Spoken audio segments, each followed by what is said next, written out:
Well, yeah, you've no doubt heard that Barcelona has become overrun by tourists and that it's one of the poster childs for over-tourism, but that doesn't mean you shouldn't visit.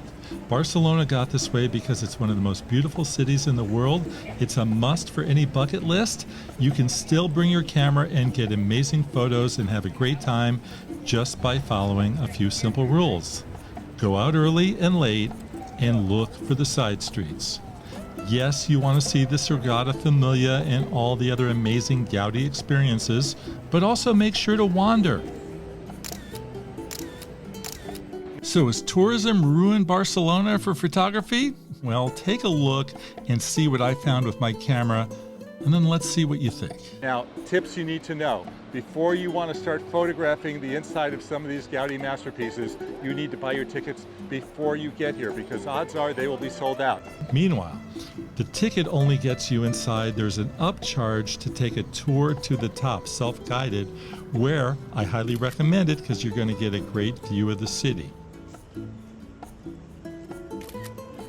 Tips for shooting when you are in the inside is you're going to be surrounded by people and they're going to be in your shot. Just wait, because there's always a moment when they step away. The other thing is there's a lot of windows and you can get over their heads. Just reach up. The place is so huge, you will pick up plenty on your camera with all those people being in the way, trust me.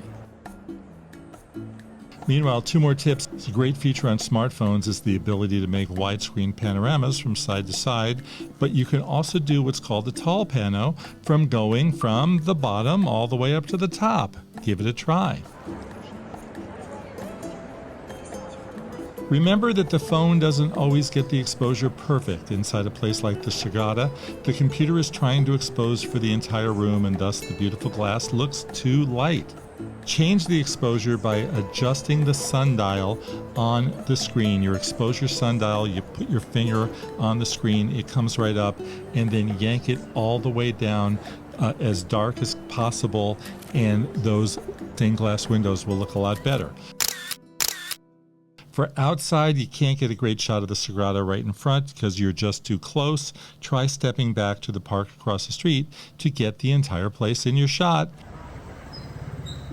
Okay, now let's talk about Las Ramblas. This is the heart of Barcelona, the long walkway full of street vendors who want to sell you something. But first of all, be aware of pickpockets. This is where they are most active.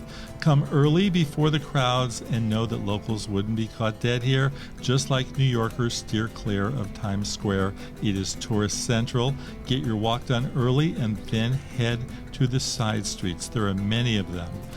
Get lost and explore. You're going to have a great time.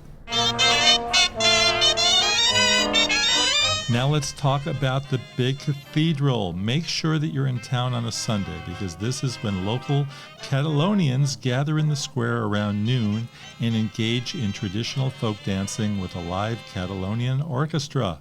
You like street photos? This is the place for it. The event is free, and even though it attracts a big crowd, this space is so giant you're not going to feel cramped.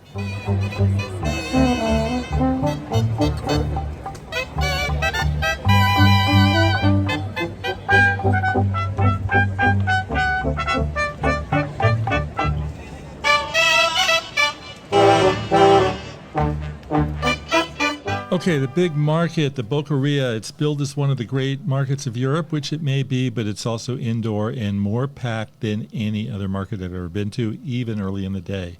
If you've come for some great eats and your traditional shot of the hanging jamon, find one of the smaller, less crowded markets. You will enjoy it a lot more.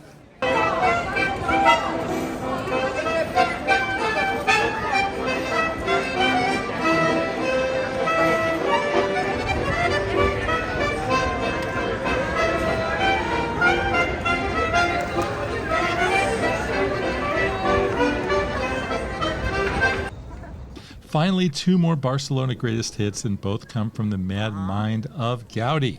The world had never seen anything like it before, and that stands true nearly 100 years after his death. His Park Güell is heavily covered in mosaic and offers a great view of the city, especially at sunset. Now, despite being a public park, you're still going to need a ticket for admission, and be sure to get there early before the masses. And his Casa Batlló is as wild and colorful as they come. We were able to snag tickets to both the park and the Casa the night before.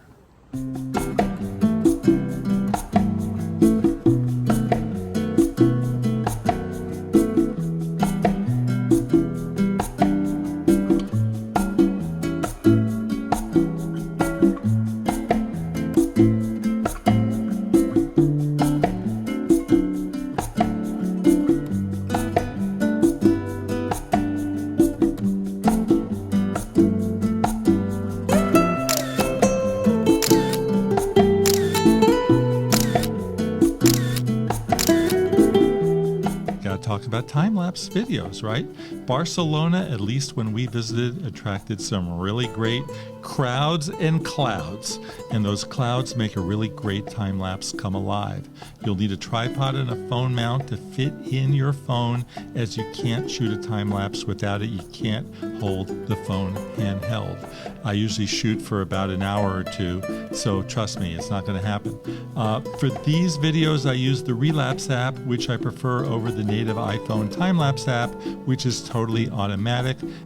I was able to choose the interval of about 5 to 10 seconds per frame, and that made my images really snap, and thus the clouds move by even faster. So that's Barcelona. Remember, get your tickets before you get here and arrive everywhere really early, because when you're early, there's not as many people, the lines are not as long, and as every hour of the day goes on, they get longer and more intense. Stay tuned to PhotowalksTV. We have a lot of episodes from Europe and all over the world. I'm Jefferson Graham. I'll see you on the next Photo Walk. Bye-bye.